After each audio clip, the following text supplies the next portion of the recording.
आप देख रहे हैं इंडिया न्यूज। मैं हूं आपके साथ तुषार कौशिक और आज हम बात करेंगे एक ऐसे अहम टॉपिक की जो आपकी जिंदगी से जुड़ा हुआ है। बढ़ती सर्दियों के साथ दिल्ली एनसीआर की सड़कें अभी धुंधली होती जा रही हैं। चारों ओर धुएं की सफेद चादर में लिपटी सड़कें हैं। धुआं धुआं आसमान है, मानो किसी आपदा का संकेत दे रहा हो। प्रदूषण का स्तर इस कदर बढ़ चुका है कि लोगों का सांस लेना भी मुश्किल हो गया है। घरों से निकलना लोगों के लिए मुश्किल हो चुका है। अब देखने वाली बात यह है कि हमारी सरकारें इसके लिए क्या कदम उठाती हैं। दिल्ली में स्कूल, कॉलेज और सरकारी दफ्तर तो बंद कर दिए गए, हालांकि यूपी में बंदी के आदेश पर यू टर्न ले लिया गया। अब सवाल यह है कि दिल्ली और यूपी में बढ़ते प्रदूषण का जिम्मेदार आखिर कौन है, या किस सरकार की लापरवाही से प्रदूषण इतनी तेजी से पैर पसार रहा है। सवाल यह भी है कि लोगों की सुरक्षा के लिए सरकारें कदम क्या उठा रही हैं। क्या लॉकडाउन या बंदी इन समस्याओं का हल है? इस प्रदूषण से डॉक्टर्स की क्या तैयारी है? इसी मुद्दे पर आज हम बात करेंगे। कई हमारे साथ गेस्ट जुड़ेंगे जिनसे हम बेहतर तरीके से समझेंगे कि क्या स्थिति हो सकती है और कैसे यहां पर कंट्रोल किया जा सकता है। तो एनसीआर प्रदूषण की वजह से इस वक्त बेहाल है और यहां अगर बात की जाए जिम्मेदारी की, तो तमाम सरकारें, चाहे वो यूपी की हो, दिल्ली की हो, हरियाणा की हो या पंजाब की हो, एक दूसरे के ऊपर दोषारोपण करती नजर आ रही हैं। दिल्ली गैस चैंबर बन चुका है और यही वजह है कि यहां पर प्रदूषण की सफेद चादर आप जो देख रहे हैं, ये कोहरा नहीं है, ये सर्दियों की आमद तो है ही, लेकिन साथ ही साथ ये स्मॉग है। ये फॉग नहीं, स्मॉग है और ये हर पल सांस ले रही दिल्ली वालों के लिए बेहद खतरनाक है। धुआं धुआं एनसीआर प्रदूषण का करारा प्रहार। जी हां, गौतम बुद्ध नगर में हालत बेहद खराब। कोरोना से बचे, फिर प्रदूषण से बचे। बेहद मुश्किल जिंदगी इस वक्त दिल्ली एनसीआर के अंदर है। डॉक्टर्स की क्या सोच है, उस पर हम बात करेंगे आज। फिलहाल दिल्ली एनसीआर में स्मॉग के लिए पराली कितनी जिम्मेदार, इस पर भी बात होगी। तो धुआं धुआं एनसीआर प्रदूषण का करारा जवाब साफ तौर पर देखने को मिल रहा है। ये प्रदूषण जानलेवा है और ये जो तस्वीर आप देख रहे हैं दिल्ली एनसीआर की, इस तस्वीर को देखकर आप समझिए कि कितने बड़े स्तर पर यहां प्रदूषण नजर आ रहा है।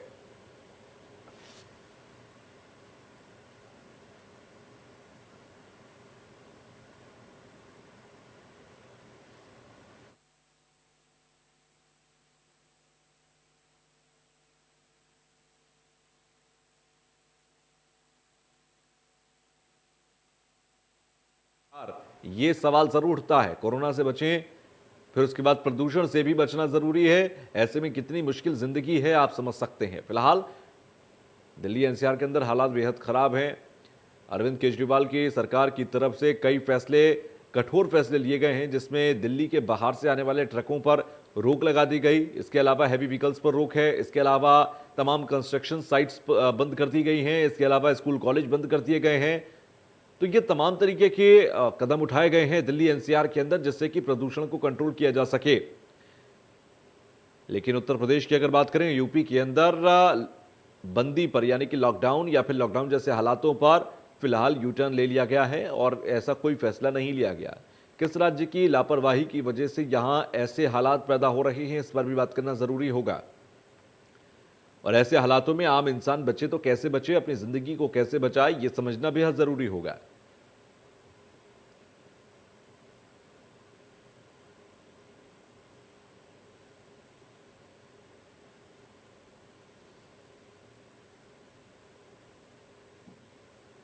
तो प्रदूषण ने चिंता बढ़ा दी है और ऐसे में चिंता बढ़ने के बाद यहां पर देखा जाए एक्यूआई का लेवल, एयर क्वालिटी इंडेक्स का लेवल लगातार खतरनाक स्तर पर दर्ज किया जा रहा है। चाहे वो दिल्ली हो, चाहे वो नोएडा हो। नोएडा में एक्यूआई का लेवल 690 के पार है।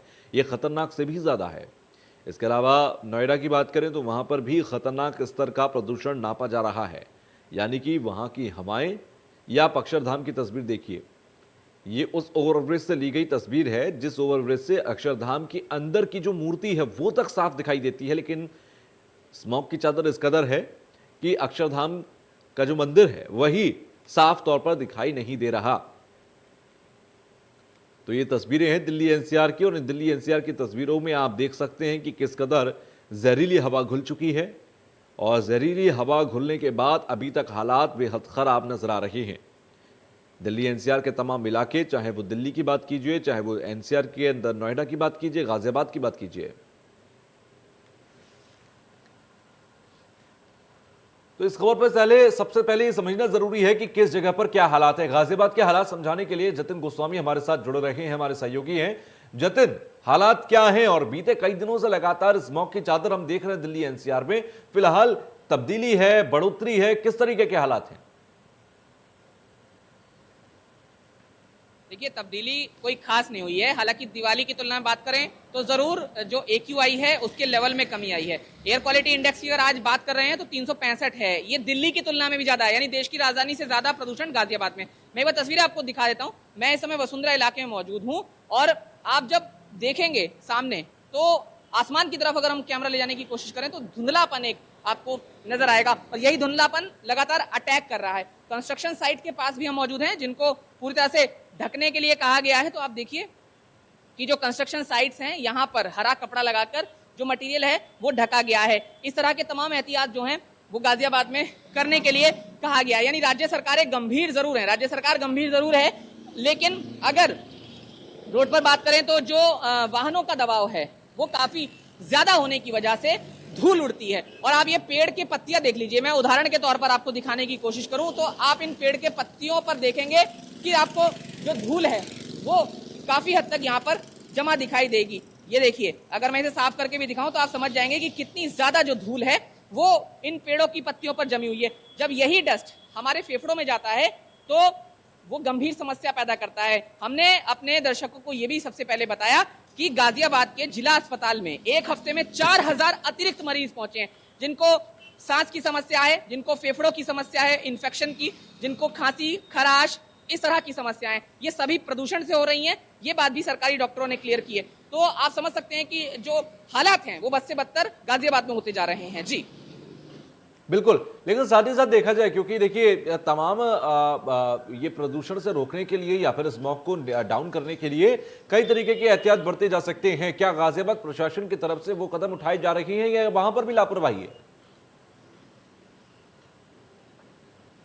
देखिए, लापरवाही भी हुई है, लेकिन लापरवाही के बावजूद सख्ती भी की गई है। गाजियाबाद जिला प्रशासन ने साफ कर दिया है कि जो कंस्ट्रक्शन साइट्स हैं वहां पर पूरा एहतियात रखा जाए, जैसा कि मैंने बताया कि हरा कपड़ा ढककर रखा जाए। इसके अलावा कूड़ा जलाने पर पूरी तरह से रोक है, अगर कोई कूड़ा जलाता है तो उस पर जुर्माना लगाया जाएगा। इसके अलावा ये भी साफ तौर पर कहा गया है कि जो मास्क है वो जरूर सभी लोग लगाएं। हालांकि पहले से कोरोना के चलते मास्क का इस्तेमाल कर रहे हैं, लेकिन ऐसे बहुत सारे लोग रोड पर दिख जाते हैं जो मास्क नहीं लगाते, तो वो कहीं ना कहीं अपनी जिम्मेदारी नहीं निभाते हैं। और हमने देखा था कि दिवाली और उसके बाद भी पटाखे जलाए गए थे, तो ऐसे लोगों पर सख्ती की गई है। कई कंस्ट्रक्शन साइट्स जिन पर बड़ा जुर्माना भी लगाया गया, 1 करोड़ के आसपास का जुर्माना जो है कई साइट्स पर लगाया गया, और नगर निगम पर भी जुर्माना लगाया गया प्रशासन की तरफ से, क्योंकि नगर निगम की भी लापरवाही इस पूरे मामले में सामने आई। तो सख्ती भी की गई है लेकिन लापरवाही भी है, ये दोनों चीजें समझी जा सकती हैं। लेकिन कुल मिलाकर जो इसका बुरे जो नकारात्मक पहलू है वो ये है कि प्रदूषण जो है तुलनात्मक बहुत ज्यादा गति से कम नहीं हो रहा है, जिससे परेशानियां बढ़ती जा रही हैं। जी ठीक है जतिन, शुक्रिया हम तक तमाम जानकारी पहुंचाने के लिए। तो गाजियाबाद के हालात आपने देखे, दिल्ली के हालात हम लगातार आपको बता रहे हैं, तस्वीरें दिखा रहे हैं। अब इन तस्वीरों को देखकर आप अंदाजा लगाइए कि तमाम जो सरकारों की जिम्मेदारी है कि लोगों को बेहतर सांस देना, ये एक मूलभूत अधिकार भी है और मूलभूत जिम्मेदारी के तौर पर सरकारों की भी जिम्मेदार बनती है कि वो लोगों को सुरक्षित सांसें दें, उनको जीवन का अधिकार मिले। लेकिन ऐसी हवा जो जहरीली हो, हर पल सांसें जो हम ले रहे हैं वो जहरीली हो जाएं, तो फिर ये जिम्मेदारी किसकी है? आम लोगों की भी उतनी ही जिम्मेदारी है, क्योंकि प्रदूषण के लिए कोई एक सरकार या कोई एक व्यक्ति जिम्मेदार नहीं है, बल्कि जिम्मेदारी प्रत्येक व्यक्ति की है। उस व्यक्ति की भी है जो घर से कार लेकर निकलता है, क्योंकि उससे भी प्रदूषण फैलता है। उस व्यक्ति की भी जिम्मेदारी है जो कि किसान है और अपनी पराली जला रहा है। तो प्रत्येक व्यक्ति की अपनी अपनी मजबूरियां भी हो सकती हैं, अपनी अपनी जरूरतें भी हो सकती हैं और अपनी अपनी जिम्मेदारियां भी हो सकती हैं। लेकिन उसका सम अप करके आप देखेंगे तो ये प्रदूषण की तस्वीर निकलकर सामने आती है जो हम देख रहे हैं, जिसके लिए आज हम चर्चा कर रहे हैं, जिसके लिए आज हम चिंता कर रहे हैं। पंजाब की सरकार, हरियाणा की सरकार, दिल्ली की सरकार और उत्तर प्रदेश की सरकार, इन 4 राज्यों के अंदर इसका सबसे खासा असर देखने को मिलता है, वो भी दिवाली के आसपास।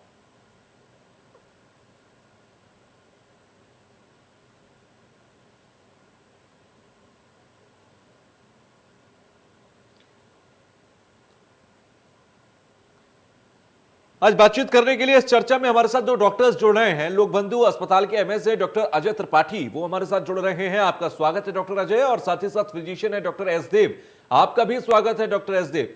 साथ ही साथ ग्रेटर नोएडा से जानकारी देने के लिए हमारे सहयोगी रजत हमारे साथ बने रहेंगे। सबसे पहले मैं डॉक्टर अजय त्रिपाठी आपके पास आ रहा हूं। ये जो तस्वीरें हम देख रहे हैं, सबसे पहले मैं आपसे समझना चाहूंगा इन तस्वीरों को जब एक डॉक्टर की नजर से आप लोग देखते हैं तो क्या नजर आता है? देखिए, ये तस्वीरें विचलित करने वाली हैं और बहुत भयावह है।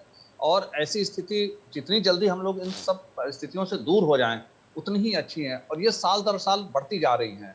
कभी पटाखे के नाम पे, कभी पराली के नाम पे, कभी व्हीकल्स के नाम पे, लेकिन समग्रता से हम नहीं सोच पा रहे हैं। जब भी सोचते हैं तो एक को फोकस करते हैं, टारगेट करते हैं। दरअसल ये टारगेट करने का समय नहीं है। हमको जी। इससे कोई निदान निकालने की जरूरत है। और वो तभी निकलेगा जब समाज अपनी सामूहिक जिम्मेदारी समझेगा। बिना उसके समझे हम इसको बहस का मुद्दा रहेगा, ये 2-4 महीने ऐसे रहेंगे, फिर हम इससे, लेकिन जो इसका घातक परिणाम उन मरीजों पे जो पोस्ट कोविड में हो गए हैं, कोविड के बाद जो घातक स्थिति रही है, न्यूमोनिया की स्थिति रही है, फेफड़ा कंप्रोमाइज स्टेज में है, या सीओपीडी के मरीज जो हैं, जो फेफड़े जिनके कंप्रोमाइज होते हैं, ट्यूबरकुलर मरीज, मतलब इस तरीके से काफी करोड़ों की संख्या में लोग हैं इन 4-5 राज्यों में जहां ये सबसे घातक स्थिति है। तो इसमें एक समग्रता से विशेषज्ञों की एक समिति बननी चाहिए और इसमें बिना किसी को टारगेट किए हुए, देखिए जब हम किसी समुदाय विशेष पर कभी हम टारगेट करते हैं तो उसका रिपल्सन होता है। दरअसल ये इससे बचना चाहिए और वैज्ञानिक दृष्टिकोण अपनाते हुए इसको हमको देखना होगा कि इसकी पूरे तरीके से जिम्मेदारी किसकी और कैसे इसको पॉइंट वाइज कुछ ऐसे चीजें होंगी जो तुरंत इफेक्ट से हम उसका सामना करते और उसका रेमेडी निकाल सकते, कुछ ऐसी होंगी जो लंबे समय तक हम करेंगे। लेकिन साल दर साल बाद जो है स्थिति भयावह होती जा रही है, ये निश्चित रूप से, इसमें कोई दो राय नहीं है कि पिछले साल से ये साल स्थिति हो सकता है अगर हम कुछ ना करें तो अगला साल और भयावह होगा। हम कहाँ जा रहे हैं इसकी कल्पना भी की जा सकती है। ठीक है, मैं आपके पास लौटूंगा। डॉक्टर एस देव हमारे साथ हैं, फिजिशियन है। आप एस देव, ये प्रदूषण जो है, ये जो स्मॉग है, कितना खतरा है? क्योंकि हम जब कहते हैं कि देखिए आपकी हवा जहरीली है, यानी कि हर पल जो हम सांस ले रहे हैं उसके जरिए कुछ ना कुछ जहर हमारे शरीर में जा रहा है, ये कितना खतरनाक हमारे शरीर के लिए होता है? नहीं, अभी खतरनाक कितना होता है इसकी बात हम बाद में करेंगे। पहले तो हम इस बात की बात कर लें कि ये स्मॉग आया कहाँ से, कब स्टार्ट हुआ, इसके लिए जिम्मेदार कौन है, क्या इसके लिए कोई संस्था जिम्मेदार है या कोई प्राकृतिक चीजें जिम्मेदार है, इस पे बहस तुरंत होनी चाहिए और इसका निदान तो तत्काल होना चाहिए। मुझे बड़ा अच्छा लगा कि सुप्रीम कोर्ट ने सुमोटो लेते हुए इस पे एक कड़ा एक्शन अख्तियार किया है। और अभी तक जो कहा जा रहा था, जिसको मैं 3-4 साल से पहले से भी कह रहा हूँ, यहाँ तक कि मैंने आपके चैनल पे भी कहा था कि केवल पराली इसके लिए जिम्मेदार नहीं है। क्योंकि पराली तो हमेशा से जलाती गई है। सुप्रीम कोर्ट का एक वर्डिक्ट और अच्छा लगा, उन्होंने कहा कि आप 5 स्टार 7 स्टार ऑफिसर्स में बैठ के केवल किसानों के खिलाफ आप ये बात करते हैं और पराली जलाने के लिए उनको जिम्मेदार ठहराते हैं। ये बात सत्य है। मैं 3-4 साल से जब से इस पे डिबेट्स होने लगे हैं, मैंने पहले भी कहा था पराली हमेशा जलाई गई है, लेकिन स्मॉग इतना ज़्यादा, ये इधर 3-4-5 सालों में सबसे ज़्यादा हुआ है। उसके लिए आपको टाइमिंग बड़े ध्यान से देखनी पड़ेगी। दिवाली से पहले आपका AQI ये 50 से और 100 के बीच में था और अचानक दिवाली के दिन, शायद आपको भी महसूस हुआ होगा, यहाँ तक कि लखनऊ में भी रात में सांस लेने में दिक्कत हो रही थी। और जब सुबह हमने देखा, पेपर में देखा कि यहाँ का AQI 450 से अधिक हो गया था। होता क्या है कि जब हम पटाखे जलाते हैं, केवल पटाखे जिम्मेदार नहीं, लेकिन पटाखे जब जलाते हैं तो उसमें जो बारूद होता है, उसमें परमानेंट जो होता है, इसमें क्रमिक रिएक्शन होते हैं जो एटमॉस्फेयर से होते हैं, हवा से होते हैं। और जितना धुआं उसमें निकलता है केवल उतना ही धुआं नहीं रहता, वो धुआं क्रमिक उसमें रिएक्शन होता चला जाता है और धीरे धीरे करके वो बढ़ाता चला जाता है। और कम से कम 3 हफ्ते से ज़्यादा समय तक वो एक दूसरे को बढ़ाता रहता है। अगर हमने देखा कि 100 पाउंड हवा उसमें हमने पटाखे से निकाली तो 1 हफ्ते बाद वो कई हज़ार पाउंड उसमें हवा हो जाती है। तो निश्चित रूप से इसमें जितने भी इस तरह के बारूद वाली चीज़ें होती हैं, वो चाहे पटाखे से हो, चाहे इंडस्ट्रीज से हो या किसी और चीज़ों से है, इनसे ये क्रमिक रिएक्शंस होता है एटमॉस्फेयर में, वहाँ से ये स्मॉग स्टार्ट होता है। और ये खतरनाक कितना इसके बारे में बात मैं बाद में करूँगा। लेकिन अगर सांस के मरीजों की है या सांस के मरीज नहीं है, स्वस्थ मरीज है, सबको नुकसान होता है। तत्काल मैं निदान बताना चाहता हूँ, उसका फिर मैं आगे बढ़ता हूँ। तत्काल निदान ये होता है कि जिसमें स्मॉग है, ये वाटर से बड़े हाईली सॉल्युबल होते हैं, तो इसमें पानी का इस्तेमाल करना चाहिए। और पानी हम कितना इस्तेमाल करेंगे वो हम एटमॉस्फेयर में जल्दी नहीं कर सकते हैं। इमीडिएट इसमें मेरे हिसाब से जो मैंने इस पे अध्ययन किया है, आर्टिफिशियल बारिश वहां तुरंत करानी चाहिए जहां पे 250 से ज्यादा एक्यूआई हो गया है। इसको मैं दोबारा रिपीट करता हूं, दिल्ली में, एनसीआर में आर्टिफिशियल बारिश जो होगी उसको मैंने कैलकुलेट किया, जिसका कि बजट उतना नहीं आएगा जितना कि मरीजों के स्वास्थ्य के हिसाब से देखा जाता है। तो तत्काल जब तक बारिश नहीं कराई जाएगी, आर्टिफिशियल बारिश एक चौतरफा वहां पे दिल्ली, एनसीआर, नोएडा को देखते हुए, यहाँ तक कि अगर 250 से ऊपर लखनऊ में हुआ तो लखनऊ में ही होनी चाहिए।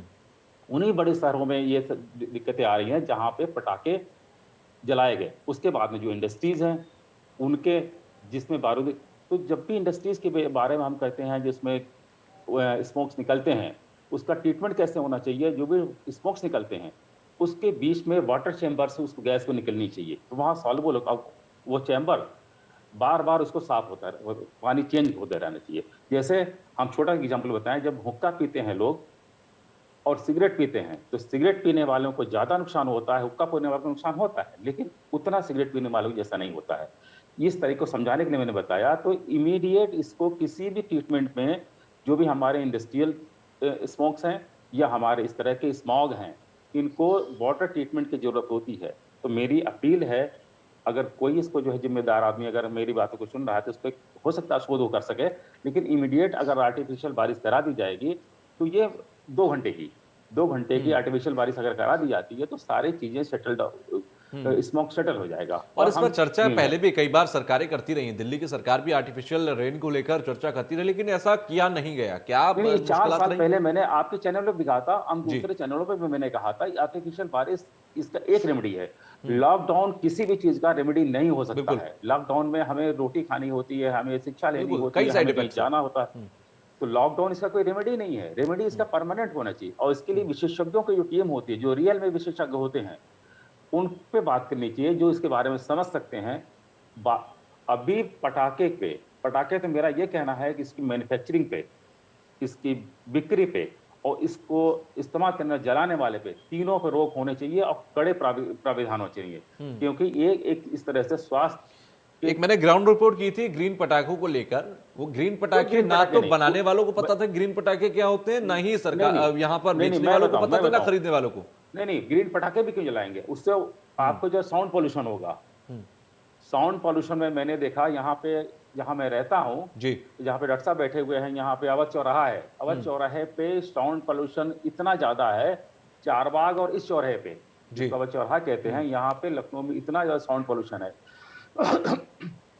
वो अपने आप में पोल्यूशन है। और जब हमारे जो वह हॉर्न की बात की जाती है, चीजों की बात की जाती है, तो वहाँ पे लोग नापते हैं, अच्छी गाड़ियों के नापते हैं। हमारे पुलिस वाले जो भाई लोग हैं, वो जो अच्छी विदेशी गाड़ियां होती हैं उनके हॉर्न को नापते हैं। ट्रक वाले जो प्रेशर हॉर्न लगाए हुए लगातार बजाते चले जाते हैं, उन पे कोई वो नहीं है। कोई जो हमारे ऑटो रिक्शा वाले कहीं ना कहीं ये हम हमारे बीच में कई ऐसी लापरवाहियां हैं जिसका खामियाजा हम भुगतते हैं, और फिर उसके बाद हम दूसरे के ऊपर डालना शुरू कर देते हैं कि देखिए पता नहीं किसने ऐसी स्थिति पैदा कर दी।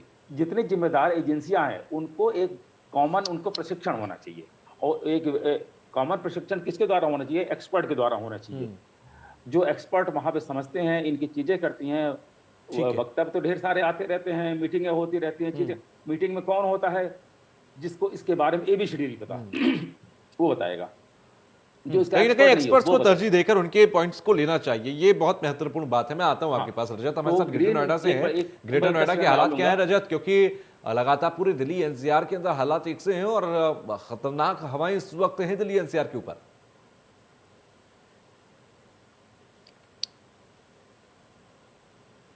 सबसे जो खतरनाक,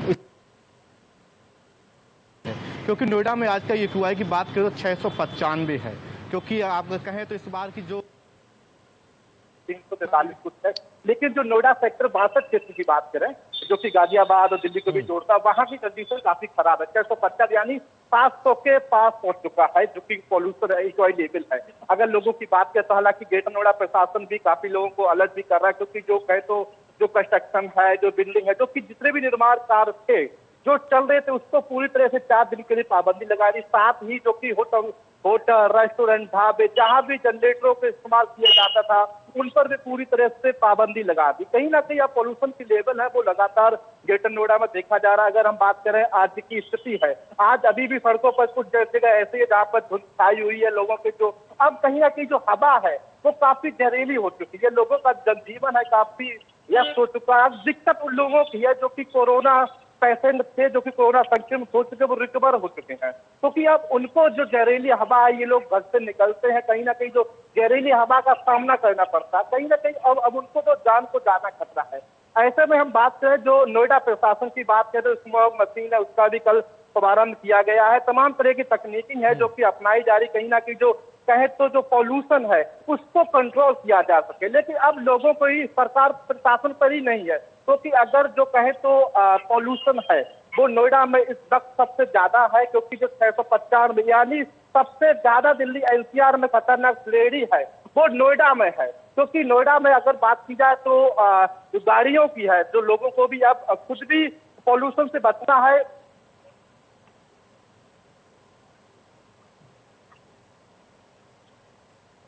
ठीक है रजत, आपकी आवाज में कुछ खामी है जिस वजह से हम आपको रोक रहे हैं। यहाँ पर हम चल रहे हैं डॉक्टर अजय के पास। डॉक्टर अजय, यहाँ पर अभी डॉक्टर एसदेव एक बात का जिक्र कर रहे थे कि देखिए पटाखों से या फिर इंडस्ट्रीज से जो प्रदूषण बनता है वो एक इतने बड़े स्तर पर हो जाता है कि हम एक चीज को दोष नहीं दे सकते, पराली को ही हम दोष नहीं दे सकते, हम बाकी चीजों को भी देखना होगा। डॉक्टर अजय, मैं ये समझना चाहूंगा कि अब ये हालात तो हैं और इन हालात को कम करने में सरकारें आरोप प्रत्यारोप और कई तरीके के दौर खेल रहे हैं, लेकिन एक आम आदमी जिसके पास ये मूलभूत अधिकार है, जिसको एक सुरक्षित जीवन जीने का मूलभूत अधिकार है, कारण क्या है इस प्रदूषण के मैं एक तरफ कर देता हूं, लेकिन अब बचने के क्या तरीके हो सकते हैं? क्या N95 का जिक्र का जो किया जाता है मास्क का, हम वो लगाएं तो हम ये सारी चीजों से बच सकते हैं, या कुछ और भी तरीके हो सकते हैं? देखिए यही चीज है कि जो चीजें डॉक्टर साहब ने बताया, बहुत अच्छे तरीके से विस्तार से बताया कि किस तरीके से क्या क्या करना होगा। मैं यही पहले भी कह रहा था कि कुछ ऐसे शॉर्ट टर्म अपना प्रोग्राम बनाएं और लॉन्ग टर्म प्रोग्राम बनाएं, किसी को टारगेट ना करें। सबसे पहले प्रदूषण के लिए टारगेट ना करें, फोकस टारगेट ना करें, इन जनरलाइज बात करें और स्पेशलिस्ट बैठ के, जो विशेषज्ञ हैं प्रदूषण के, वो लोग बैठे और पॉइंट वाइज हर चीज पर, क्योंकि ये इसमें समस्त कारण इसमें है, एक कारण नहीं है। पटाखा एक कारण हो सकता है, पराली एक कारण हो सकता है, इंडस्ट्रियल्स एक कारण हो सकते हैं, गाड़ियां एक कारण हो सकती हैं, लेकिन जब सब एक साथ, और इस मौसम में नवंबर के बाद ही जो मौसम होता है, ठंड शुरू होती है, तो ये ऊपर नहीं जा पाते हैं जो भी प्रदूषण की चीजें होती हैं, जब तो स्मॉग, ये इस तरीके से चीजें आ जाती हैं। हम इसको एक एक करके दूर करें। अगर हम जब टारगेट बना देते हैं, जैसे पटाखे के लिए बात हुई, लोगों में गुस्सा इस बात पे आ गया कि हमारे त्योहारों को क्यों लोग टारगेट बनाते हैं, पटाखे का ही केवल कारण क्यों है। तो साल भर के लिए, 4-5 साल के लिए पूरे तरीके से इस पर रोक लगा देनी चाहिए। तो एक साथ यूनिवर्सल अगर रोक लग जाए, प्रोडक्शन ही ना हो, क्योंकि जो प्रोडक्शन कर लिया फिर उनको अपने फायदे की बात होती है, दुकानदार लगाते हैं कि हमने खरीद लिया है तो हम उसको बेचेंगे। तो कहीं से भी, और इसको जागरूकता अभियान की तरह और एक नियम बना करके पटाखे पर तो रोक लगी जानी चाहिए। खुशी मनाने का पटाखा एक तरीका नहीं हो सकता है किसी भी उसमें, चाहे वो दिवाली हो, न्यू ईयर हो, या कोई भी जीत हो रही है या कुछ भी हो रहा है, पटाखे पर तो वैन, क्योंकि पटाखा उस जगहों के लिए है और कम मात्रा में है कि जब हर चीज सामान्य हो तो थोड़ा बहुत आप आवाज कर ले। कभी कभार शादियां, अब शादियों में इतनी पटाखे और आतिशबाजी होती है कि अलग से आतिशबाजी का एक प्रोग्राम ही हो जाता है। ये जानते हुए भी कि हम कितने प्रदूषण युक्त माहौल में रह रहे हैं, हम उतने पेड़ पौधे नहीं लगा पा रहे हैं, ग्रीनरी नहीं है, शहर कंक्रीट होते जा रहे हैं, लेकिन रहना भी जरूरी है। तो एक समग्रता से जब तक हम सोचेंगे नहीं, तब तक काम नहीं कर पाएंगे। और टारगेट ना करें, पराली पे जैसे टारगेट होने लगा कि किसानों के पराली पे हो, उनका एक अल्टरनेटिव अरेंजमेंट सरकारों को करना चाहिए कि क्या वो करें, किसान क्या करें। जैसे हम लोग के साइड में, इधर लखनऊ की साइड में छोटी जोत वाले लोग हैं तो वो जड़ से ही अपना कटवा लेते हैं, जो भी उनको पराली जलाने की जरूरत नहीं पड़ती है। इधर बाराबंकी साइड में हर जगह वो सब पूरे तरीके से कट जाते हैं। लेकिन जहां एकड़ में लोगों के खेत हैं तो उनकी मजबूरी है कि वो मैन पावर उनके पास नहीं है। तो ये समग्रता में सोचना पड़ेगा, उनकी परेशानियों को भी समझना पड़ेगा।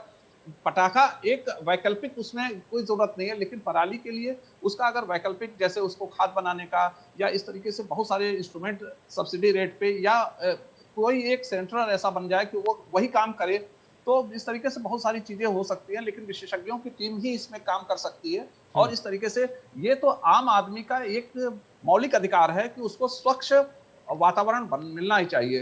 गाड़ियों के चौराहों की बात हो रही है, इतना ध्वनि प्रदूषण हो जाता है, बच्चे पढ़ाई नहीं कर पाते, उनको इरिटेशन होता है। इन सब चीजों को लेकर एक सामूहिक रूप से चेतना जगनी चाहिए और आपको बहुत धन्यवाद कि इस तरीके का आप प्रोग्राम कर रहे हैं, जिससे एक जन जागरण का अभियान चलेगा और जागरूकता होने से ही ये सब चीजें ठीक हो सकती हैं। बिल्कुल, जागरूकता बहुत जरूरी है। डॉक्टर एसदेव, अभी आपने ये कहा था कि पराली तो हमेशा से जलती रही या फिर पटाखे इसके लिए दोषी हैं, जिस बात का आप तर्क दे रहे थे, लेकिन एक बात को लेकर यहां पर कहा जाता है, क्योंकि डॉक्टर अजय ने एक बात बोली कि देखिए त्योहार है, पटाखे नहीं जलाएंगे, खुशियों का कोई तरीका पटाखे नहीं हो सकते सिर्फ अगर उससे प्रदूषण फैलता है, जानलेवा हवा फैलती है। मैं ये समझना चाहूंगा ये, क्योंकि लोग कहते हैं, सोशल मीडिया पर भी इस बात का तर्क दिया जाता है कि पटाखे तो हमेशा से जलते थे, ऐसा नहीं कि कोई 4-5 साल से जल रहे हो, 50 साल, 100 साल, 20 साल, 30 साल हमेशा से पटाखे जलते रहे। तो अब अचानक से पटाखों को लेकर ये क्यों कहा जाने लगा कि पटाखों की वजह से प्रदूषण इतना फैल रहा है कि दिल्ली एनसीआर की हवा ऐसी हो गई? साथ ही पिछले 5-6 सालों से ही ये तस्वीरें क्यों दिख रही हैं? जी, लेकिन ये पटाखे की जब बात करते हैं तो पटाखे हमेशा जलते रहे, लेकिन इतनी मात्रा में नहीं जलते रहते हैं, क्योंकि हमने बचपन से देखा है, बड़े बड़े शहरों में भी, छोटे छोटे शहरों में भी हम लोग रहते रहे हैं, तो पटाखे इतने नहीं जलते थे। अब तो पटाखे के लिए लोग इतने ज्यादा जलाते हैं, एक एक चटाइयां देखिए आधे घंटे तक जलती रहती हैं। कभी ऐसा हमने बचपन में तो देखा नहीं था। तो उसमें भी स्मॉग होता था, ऐसा भी लेकिन नहीं होता था। लेकिन ये जो बड़े शहरों में देखिए, जहाँ पे अमीरों की संख्या ज्यादा है, जहाँ अपर मिडिल क्लास की संख्या ज्यादा है, वहीं पे ये पॉल्यूशन है, वहीं भी इस तरह के स्मॉग है, वहीं भी इस तरह की AQI बढ़ा हुआ है। अगर बगल में हम जाते हैं, कानपुर में जलते हैं, लखनऊ में होते हैं, बगल में बाराबंकी में वहाँ हो सकते हैं, लेकिन छोटी जगहों पे क्यों होते? यहाँ पे अयोध्या में हमने देखा नहीं था, अभी हमने सफर करके आए, वहाँ नहीं था। लखनऊ में बुरी कंडीशन थी। तो जहाँ पे अमीरों की संख्या तथा कथित जो अपना खुशी इजहार करने के लिए शोर शराबा करने की जिन पे है, उन्हीं शहरों में सबसे ज्यादा है। ये मेरा अपना शोध है, पहली चीज। दूसरी चीज, मैं पराली पे दोबारा आता हूँ। पराली के लिए जो कहा, उसके मैनेजमेंट कैसे किया जाए, उसको न जलाने देने के लिए फिर वो करे क्या? क्योंकि हमें अपनी कृषि करनी है, हमें चावल खाना, हमें रोटी खानी है, हमको उसको बताना चाहिए। मैंने पराली पे भी बताया था कि पराली सबसे अच्छा इस पे कागज बन सकता है, पहली चीजें। और कागज कई तरह से काम आता है। कागज केवल लिखने पढ़ने के काम आता है, कागज गत्ते बन सकते हैं, पैकिंग सामान बन सकते हैं, रफ कागज बन सकता है, अच्छे कागज बन सकते हैं, क्वालिटी वाइज। तो मैंने एक प्रोजेक्ट बना के दिया था अब 2 साल पहले कि इसको कागज इंडस्ट्री अगर बार बार लगाई जाए और दिया जाए, ये छोटे कागज इंडस्ट्री उन जगहों पे लगाई जाए जहाँ पे पराली जलाने की मजबूरी है। ठीक है, मैं आप लोगों के पास लौटूंगा। इसी बीच खबर आ रही है कि पुष्कर सिंह धामी, जो कि उत्तराखंड के सीएम है, और साथ ही साथ योगी आदित्यनाथ इस वक्त एक बैठक कर रहे हैं, और उस बैठक की तस्वीर हम आपको दिखाते हैं। ये उस बैठक की तस्वीर है। कई अधिकारी और मंत्री यहां पर मौजूद हैं। पुष्कर सिंह धामी और सीएम योगी आदित्यनाथ की ये मुलाकात है और कई मुद्दों पर बातचीत लखनऊ के अंदर इस वक्त हो रही है।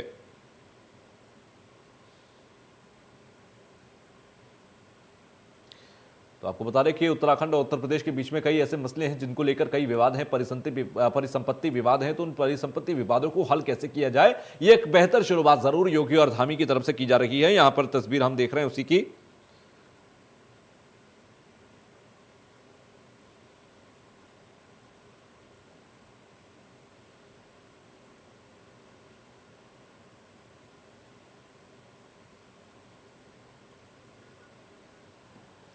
तो ये तस्वीर आपने देखी योगी आदित्यनाथ और धामी के बीच की मुलाकात की, जो कि लखनऊ के अंदर हो रही है। वापस हम डिबेट की तरफ चल रहे हैं। डॉक्टर अजय त्रिपाठी, अगर देखें जिस बात का जिक्र यहां पर हुआ कि पहले इतने पटाखे नहीं जलते थे, अब इतने पटाखे जलने लगे कि उसका प्रदूषण है। पहले इतने वाहन नहीं हुआ करते थे, अब इतने वाहन होने लगे हैं सड़कों पर कि आपके पास कदम रखने के लिए, आप 6 लेन 8 लेन बना रहे हैं, उसके बाद भी आपके पास कदम रखने के लिए जगह नहीं होती। क्या यह समप है जो हम आज एक तस्वीर में देख रहे हैं? बिल्कुल सही कह रहे हैं कि हर चीज 10 टाइम 100 टाइम बढ़ गई है। हम लोग के बचपन में इतने वाहन थे, पराली का भी इतना नहीं था, थोड़े थोड़े उसमें काश्तकार अपना करते थे, थोड़ा बहुत जला देते थे। गांव में भी देखा जाता था, वो पूरा समग्र होकर भूसा और ये सब बन जाते थे। तो हर चीज अति हो गई है इस समय, एक्सट्रीम पे हर चीज है। तो जब सारी गलत चीजें एक साथ एक्सट्रीम पर पहुंच जाएंगी तो इसका ये हल ये दिखेगा ही। कोई एक चीज इसमें, पटाखे की भी मात्रा बहुत बढ़ गई है और पटाखे में बहुत विस्फोटक टाइप की चीजें अब आती हैं। पहले हम लोग फुलझड़ी और इस तरीके से छोटी छोटी आवाज वाले कुछ कम होते थे, इस समय तो बहुत ज्यादा आवाज वाले, तेज वाले, और ये लगातार होता ही जा रहा है। अनऑर्गेनाइज सेक्टर में बहुत सारे पटाखों की संख्या बहुत अलग तरीके की हो जाती है। तो ये बिल्कुल निश्चित रूप से जितनी खराब चीजें हैं वो समप होकर बहुत ज्यादा बढ़ गई हैं और कई गुणे बढ़ गए हैं। इसी का ये दुष्परिणाम दिख रहा है और अभी आने वाले समय में तो और दिखेगा अगर हम इस पर तुरंत कोई ऐसी ठोस योजना न बना के कार्रवाई करें तो आने वाला समय तो निश्चित रूप से बहुत भयंकर होगा। नवंबर से लेके हम जुलाई से लेकर अभी वायरल डिजीज और डेंगू जिका इन सब से फंस रहे हैं। अब जैसे टेम्परेचर कम होगा तो ये नई चीजें जो कि और घातक है वो सबसे तो लड़ाई की जा सकती है, इससे तो लड़ा भी नहीं जा सकता क्योंकि इसमें आप 20-20 सिगरेट का धुआं एक साथ ले रहे हैं। एक सिगरेट ही हम लोग कहते हैं, बहुत बच्चों को संभाल के रखते हैं कि भाई कोई सिगरेट ना पिए, कोई ये ना करे क्योंकि उससे फेफड़ा कंप्रोमाइज स्टेज में होता है। आप अपने आप पैसिव स्मोकिंग जैसे होता है तो आप अगर रास्ते में चले जा रहे हैं तो 20 सिगरेट का धुआं अपने आप इनहेल कर रहे हैं तो इसमें आपका तो दोष नहीं है, लेकिन आपको इसमें आपको ढकेल दिया जा रहा है क्योंकि एक सिस्टम बना हुआ है। तो हमको सभी को एक जागरूकता अभियान चलाकर और हम लोग का कर्तव्य भी बहुत जाता है कि इसको कैसे रोका जाए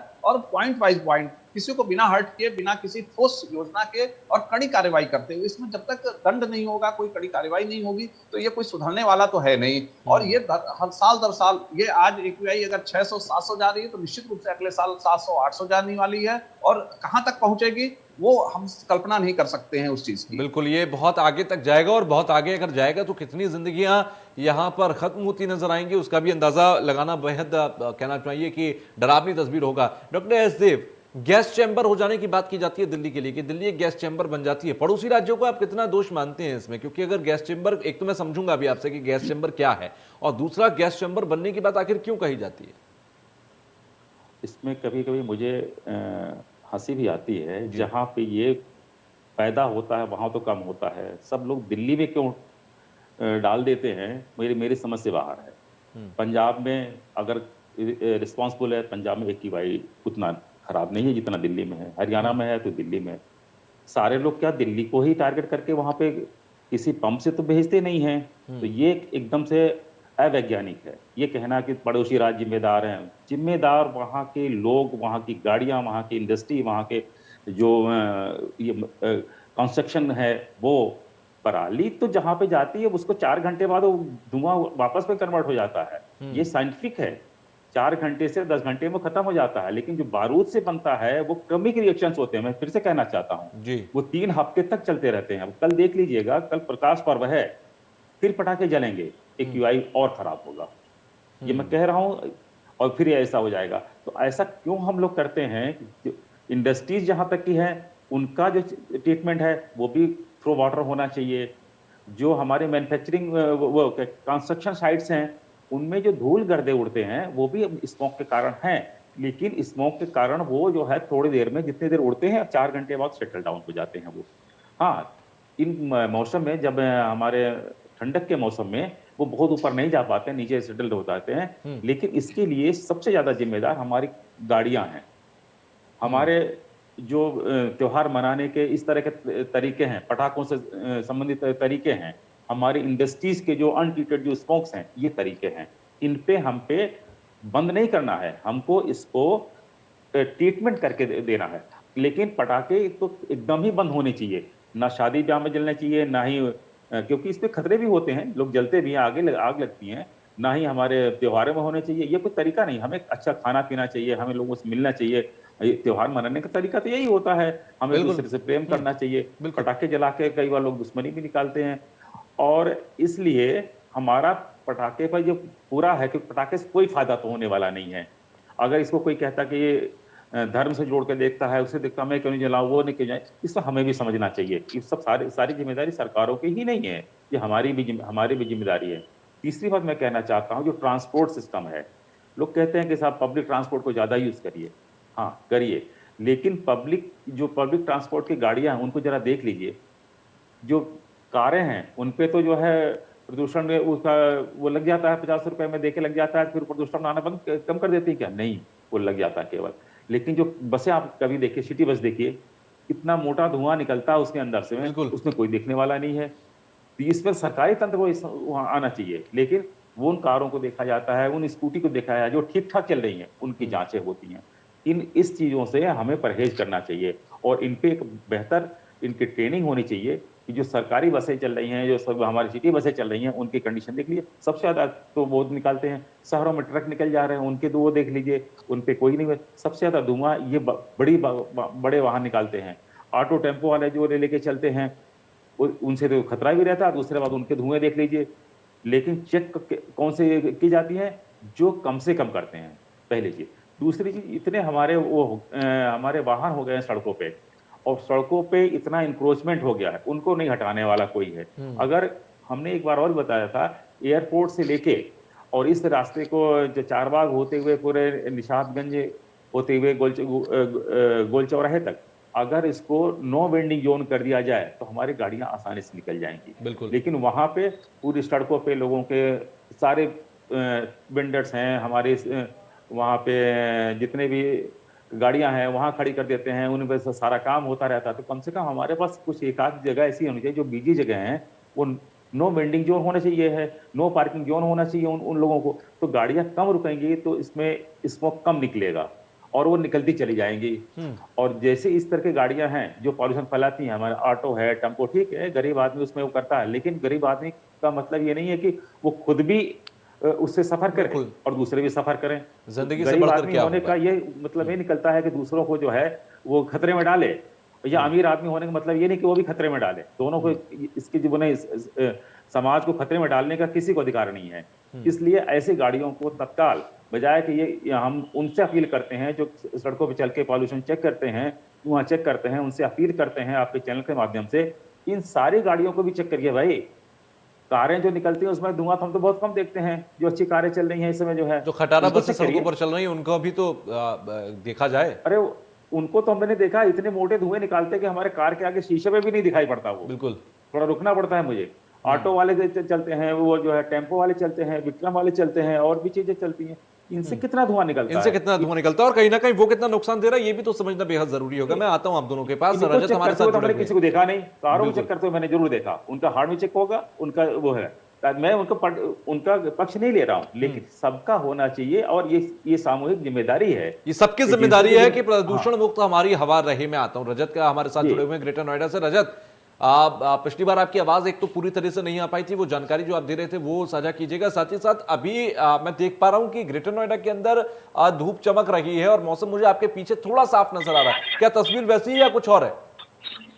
जी बिल्कुल, अब सुबह तो हालांकि अब जो एक्वाई लेवल था वो ज्यादा था, सड़कों पर धुंध छाई थी। अब कहीं ना कहीं राहत मिली जब से धूप निकली है। हालांकि अब फॉग इतना नहीं है, ये जरूर है कि हवा है वो अभी भी खतरनाक है। हालांकि ग्रेटर नोएडा प्राधिकरण वो तमाम तरह के उपकरण अनिवार्य रहा है। यही बात की जाए तो ग्रेटर नोएडा प्राधिकरण द्वारा जो तमाम जो जगह है, जिसमें ग्रेटर नोएडा वेस्ट कहें या हम ग्रेटर नोएडा परी चौक के आसपास कहें, वहां पर जो अग्निशमन विभाग द्वारा 2 गाड़ियों की व्यवस्था की गई है, वहीं पर जगह जगह पर छिड़काव किया जा रहा है। कहीं ना कहीं अब प्रशासन भी है, वो भी कहीं ना कहीं स्मॉग से निपटने के लिए तरह तरह के उपकरण अपना रहा है। अगर नोएडा की बात करें, नोएडा में भी जो आज की जो हवा है वो बेहद ही जहरीली है, क्योंकि आज जो खतरनाक श्रेणी है, अगर सेक्टर 62 है, बाकी बात करें तो 695 एक्वाई लेवल देखा गया है। क्योंकि सबसे आज का कहे तो एनसीआर में सबसे खतरनाक जो जगह है वो सेक्टर 62 नोएडा है, क्योंकि इतना तक जो हाई लेवल पॉल्यूशन तक आज तक नहीं हुआ। लेकिन 695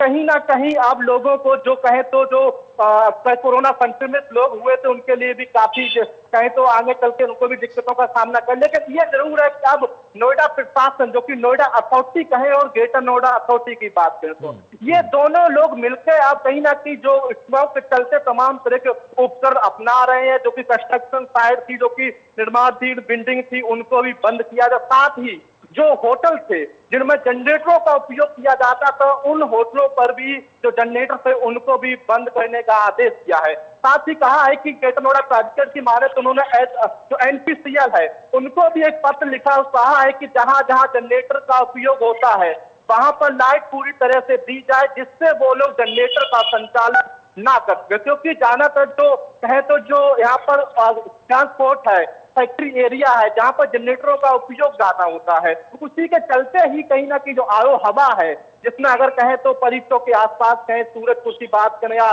सेक्टर 62 या सेक्टर नोएडा की बात करें, तो चारों तरफ कहीं ना कहीं पोल्यूशन का लेवल है वो अलग अलग कंडीशन में देखा जा रहा है। अगर हम परी चौक की बात करें वो 343 कुछ था, और कल की बात करें तो के पार था। अगर नोएडा की बात करें तो 695 है। कहीं ना कहीं जो फैक्ट्री एरिया है वहां पर पोल्यूशन का लेवल है वो ज्यादा बढ़ता हुआ जा रहा है। हालांकि यह प्रशासन है वो जगह जगह पर अलर्ट भी है, जहां पर कहें तो जो निर्माण चीज बिनने के उन पर भी 4 दिनों से रोक लगा रखी है, और कहें जो पेड़ों की छटाई होती है उस पर भी खास तौर से ध्यान दिया गया। जो डस्ट उड़ता है उसको भी रोकने के लिए कहीं ना कहीं ग्रेटर नोएडा प्रशासन है तो पूरे तरह से अलर्ट है, और तमाम तरह के अगर कोई व्यक्ति जो एनजीटी के नियमों के खिलाफ जाएगा उसके खिलाफ उस पर एक प्रशासन बड़ी कार्रवाई की जाएगी और है। ये कार्रवाई होनी भी चाहिए। ठीक है रजत, मैं लौटूंगा आपके पास। डॉक्टर अजय त्रिपाठी हमारे साथ हैं। डॉक्टर अजय, आप मेन सिम्टम्स अगर देखे जाएं, ये क्योंकि मैं दिल्ली एनसीआर में देख रहा हूं, मेरे बहुत सारे जो नोन हैं यहाँ पे, हमारे ऑफिस में कलीग्स हैं यहाँ पे, बहुत सारे जो लोग हैं इस वक्त सबको एक कॉमन से कह सकते हैं सिम्टम्स हैं, या तो उनको नोज इन्फेक्शन या फिर थ्रोट इन्फेक्शन, इस तरह सांस लेने में दिक्कत होना, गले में खराश होना, इस तरीके के सिम्टम्स हैं, बहुत कॉमनली हैं ये। क्या इनसे बचा जा सकता है, या अगर ये हैं तो इनसे कैसे बचा जाए या फिर इनके लिए क्या किया जाए? क्योंकि ये एक ऐसी स्टेट है कि यहाँ ना तो आपको बीमारी फील होती है कि आप बीमार हैं और ना ही आप बिल्कुल तंदुरुस्त खुद को महसूस कर रहे होते हैं, बीच की स्थिति में आप होते हैं। इससे कैसे रिलीफ पाया जाए? देखिए, ये जो प्रदूषण युक्त हवा है इससे बचने का तो कोई उपाय है नहीं कि आप अंदर भी रहेंगे और बाहर भी रहेंगे। बस थोड़ा बहुत बचाव कर सकते हैं कि आप अंदर अगर घर में रहें, मास्क पहन के रहें तो थोड़ी बहुत बच सकते हैं। वैसे तो अगर ये है वातावरण में तो आप इससे बच नहीं सकते हैं। आपकी अपनी इम्यूनिटी जितनी है उसी के हिसाब से इसका रिएक्शन होगा और अपनी इम्यूनिटी के हिसाब से लक्षण आएंगे। जिसको भी सांस लेने में दिक्कत हो रही है, जैसे कोविड के बाद वाला जो बहुत सारे मरीज लाखों की संख्या में होंगे जो पोस्ट कोविड में हैं, बिल्कुल उनको इस तरीके का वातावरण हम अगर दे रहे हैं तो वो भी सफर हैं। जो पुरानी खांसी के मर्ज वाले लोग हैं, ट्यूबरकुलर वाले लोग हैं, इस तरीके से वो भी आ रहे हैं। हमारे अस्पतालों में भीड़ रह रही है कि उनको सांस लेने में दिक्कत हो रही है, आंखों से जलन, आंखों से पानी आना, ये सब चीजें इसके लक्षण में हैं। तो बचाव का तरीका तो मास्क तो पहनना ही है, इससे कोविड से भी बचेंगे और इस तरीके के प्रदूषण युक्त वातावरण से भी बचेंगे। क्योंकि ये वातावरण में ही घुल गया है, जैसे वो पानी में ही अगर जहर घुला हुआ है, जहरीली पानी है, जहरीला पानी है, तो हम पिएंगे तो उसका असर आएगा ही शरीर पे। इसी तरीके से जहरीला वायु है जो हम सांस ले रहे हैं, उस सांस में भी जहर मिला हुआ है, वो भी हम जब ले रहे हैं तो वो तो फेफड़ा और ये सब कितना शरीर लड़ाई कर सकता है, शरीर कितने उसकी भी एक सीमा है लड़ने की, कब तक वो लड़ सकता है। तो अंत में वो सिम्टम आने ही लगेगा। तो लेकिन निश्चित रूप से हम अंदर बैठे रहें और अनायास हम गाड़ी का प्रयोग कम करें। मतलब जितना भी हमारा कंट्रीब्यूशन समाज के प्रति हो सके वो हमको करना चाहिए। गाड़ी कम से कम निकालें, जरूरत की चीजें अगर थोड़ी बहुत जगह जाना है तो पैदल ही जाने जाए। बहुत सारी है, इलेक्ट्रिक वाहनों का प्रयोग बढ़ाना चाहिए। हमें जो बिजली है उसका भी है कि सोलर पैनल का इस्तेमाल करना चाहिए। बहुत सारी चीजें हम कर सकते हैं। जो हम समाज हमको क्या दे रहा है, इससे अच्छा है कि हम समाज को क्या दे पा रहे हैं। इसका कंट्रीब्यूशन भी अपने को सोचना पड़ेगा और ऐसे लोगों को बढ़ावा देना पड़ेगा कि जो लोग ऐसे समाज में सोच रहे हैं, कर रहे हैं। तो निश्चित रूप से हमारा कंट्रीब्यूशन क्या समाज के लिए है वो ज्यादा जरूरी है। सरकारें हमारे लिए क्या कर रही है वो सेकेंडरी है, क्योंकि हम सब मिलकर ही समाज बनते हैं और हम सबका वातावरण को दूषित करने में भी योगदान उतना ही बराबर है। अगर हम गाड़ी लेके चल रहे हैं, क्योंकि हमको कहना आसान है लेकिन गाड़ियां एक एक घर में 2-2, 3-3 गाड़ियां हैं, ये पहले नहीं होती थी। पहले लोग साइकिल से चलते थे, बाइक से चलते थे, लेकिन अब गाड़ी, अकेला आदमी भी गाड़ी से ही चल रहा है। चूंकि ये फैशन सिंबल भी हो गया है, हम उससे मतलब दूसरे के ऊपर डालकर अपनी चीजों से हम बच नहीं सकते हैं। हम लोग हमेशा ये होता है कि गलतियों के लिए दूसरे का कंधा ढूंढते हैं, जैसे इसमें भी हो रहा है। हमने कहा कि समग्र रूप से सारे लोगों की जिम्मेदारी है और सबको सोचना पड़ेगा। हम पटाखे पर जो दोष दे रहे हैं, हम पराली पर दोष दे रहे हैं, अपने को बचा ले जाते हैं कि हम जो कर रहे हैं बस वो तो ठीक है, लेकिन हम दूसरे की गलतियां ढूंढ रहे हैं। हम बिना गाड़ी के भी चल सकते हैं, लेकिन ये संभव नहीं हो पा रहा है। संभव नहीं हो पा रहा है, कहीं ना कहीं यही इसी का खामियाजा तो हम भुगत रहे हैं। जो हम ये जहरीली हवा देख रहे हैं ये इसी का खामियाजा है। जब तक हम समझेंगे नहीं तब तक ये हालात सुधरेंगे नहीं और तब तक हम जहरीली हवा में सांस लेते रहेंगे। समय की कमी की वजह से मुझे यहाँ डिस्कशन रोकना होगा। आप सभी का बहुत बहुत शुक्रिया हमसे जुड़ने के लिए और इस खास मुद्दे पर, अहम मुद्दे पर चर्चा करने के लिए। आगे भी खबरों का सिलसिला लगातार जारी है, देखते रहिए इंडिया न्यूज। नमस्कार।